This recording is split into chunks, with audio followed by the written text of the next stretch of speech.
टीना के पति को बेंगलोर जाते ही पता नहीं क्या हुआ। पहले तो उसने टीना को थप्पड़, अगले दिन उसका गला पकड़ा और टीना के साथ जो हो रहा था वो देखकर मेरे रोंगटे खड़े। दोस्तों, ये कहानी टीना की है। आइए शुरू करते हैं। फोन की घंटी बजी और टीना ने फोन उठाया। उधर से कोई बोली, भाभी, और रोने की आवाज आने लगी। टीना ने प्यार से पूछा, क्यों रो रही हो छोटी बच्ची की तरह? अंकिता रोते हुए बोली, भाभी, और फिर सुबकने की आवाज आने लगी। टीना बोली, पहले चुप हो जाओ। अंकिता थोड़ा शांत होकर बोली, भाभी, प्लीज भैया को जेल से छुड़वा दो। मुझसे ऐसी बात मत करो, मैं फोन रखती हूँ। टीना यह कहते हुए फोन रखने लगी। तभी उधर से आवाज आई, भाभी प्लीज फोन मत रखना। भाभी, भैया की गलती नहीं है। क्या कह रही हो तुम? तुम्हें पता भी है मुझे तुमसे इस विषय में कोई बात नहीं करनी। कुछ और बात है तो बताओ। भाभी, मैं जानती हूँ, अंकिता ने रुंधे हुए स्वर में बोला। टीना न चाहते हुए भी थोड़े गुस्से से बोली, क्या जानती हो? यही कि भैया ने आपको मारा, और क्यों मारा ये भी जानती हूँ। अंकिता थोड़ा धीरे से बोली। टीना को अब गुस्सा आने लगा और वो थोड़ी तेज आवाज में बोली, ये सब कहने को तुम्हें किसने कहा है? भाभी, किसी ने नहीं। मम्मी पापा तो किसी वकील से मिलने गए हैं। उन्होंने तो आपसे बात करने को मना किया है। अंकिता ने जवाब दिया। तो फिर क्यों बात कर रही हो? तुम इन सब बातों में मत पड़ो। टीना गुस्से से बोली। कैसे न पढ़ूं? वो मेरे बड़े भाई ही नहीं सब कुछ हैं। मैं उनके बिना कैसे जीऊंगी? गलती मैंने की और सजा भैया भुगत रहे हैं। अंकिता कहकर चुप हो गई। तुमने कोई गलती नहीं की। तुम्हारे भैया ने मुझे मारा है। एक बार भी नहीं, 2 बार। पहले थप्पड़ मारा और फिर अगले दिन गला दबाने की कोशिश की। टीना झुंझलाहट में सब बोल गई। अंकिता रोते हुए बोली, माँ ने कहा था उन्हें उससे सच जान। उसने तुझे धोखा क्यों दिया? वो भैया को बार बार फोन करके परेशान किए जा रही थी। भैया ने बताया था कि आप ऐसा कुछ नहीं कर सकती। उन्होंने कहा आप झूठ बोल रही हैं, आपका कहीं और चक्कर चल रहा है। बस भैया को गुस्सा आ गया। मैंने सोचा भैया जब शांत हो जाएंगे तो मैं सच बता दूंगी।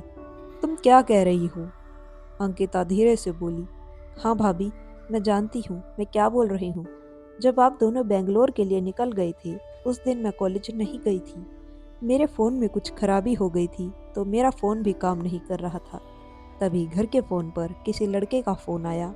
उस फ़ोन पर बात करते ही मम्मी को गुस्सा आ गया और तभी भैया को फ़ोन लगाकर आपके बारे में बुरा बुरा कहने लगी। वो फ़ोन मेरे लिए आया था, मेरे दोस्त अक्षय का। पर मम्मी ने फ़ोन उठा लिया तो उसने मुझे बचाने के लिए आपका नाम ले दिया और कहा कि वो आपसे बात करना चाहता है। मुझे यह नहीं पता था यह इतनी बड़ी बात बन जाएगी। सॉरी भाभी।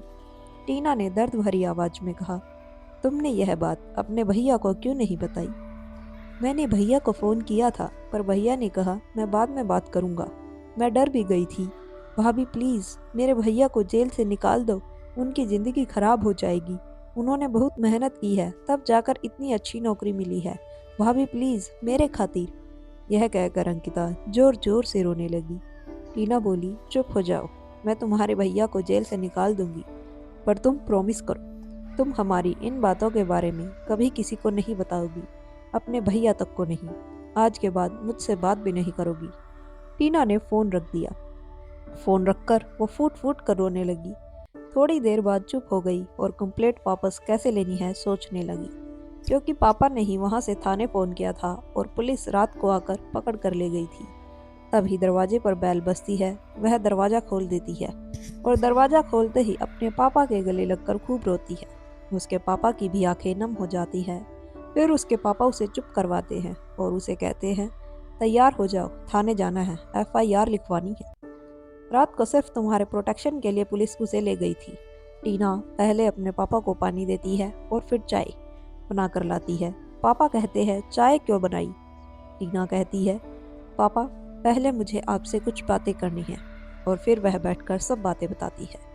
बातें सुनकर पापा एक गहरी लंबी सांस लेते हैं और कहते हैं, तो अब तू क्या करना चाहती है? दुखी मन से पूछते हैं, पापा, मुझे कुछ नहीं करना, बस आप उस इंसान को जेल से निकलवा दो। और अब मैं अपनी ज़िंदगी खुद ही जीऊँगी। जिस इंसान को मुझ पर भरोसा नहीं, उसके साथ नहीं रहूँगी।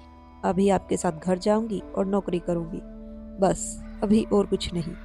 उसके पापा उसके सर पर हाथ रखकर एक लंबी सांस लेते हैं और कहते हैं, बेटा वो तेरा घर है और सदा तेरा ही घर रहेगा। और भावुक हो उठते हैं। फिर अपने को संभालते हुए कहते हैं, तू जो चाहे कर, बस खुश रहने की कोशिश कर। फिर पापा बेटी थाने जाने के लिए निकल जाते हैं।